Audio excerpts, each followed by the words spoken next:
بدك الطيبة؟ بدك الطيبة؟ هذا والله شوف اسود يا عيني. هي ايدك شايفة كيف محلاها؟ يلا هي ايدك. احنا كنا 5.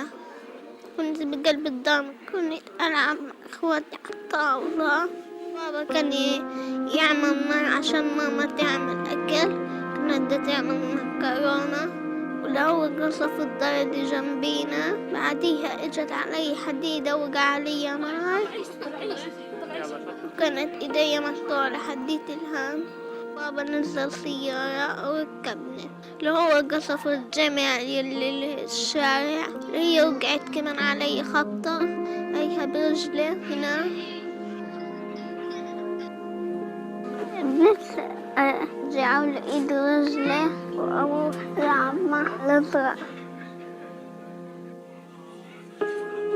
كنت قاعد بطعم البط والدجاج، فجأة الاقي في دار قبالنا نزل عليها برميل، ما حسيتش بوجع. انا لما صحيت طلعت على رجلي لقيتها رايحة. خجلت، كيف بدي اروح المدرسة؟ كيف بدي ارجع اجري؟ كيف بدي العب مع اصحابي؟ بخجل انا من صحابي.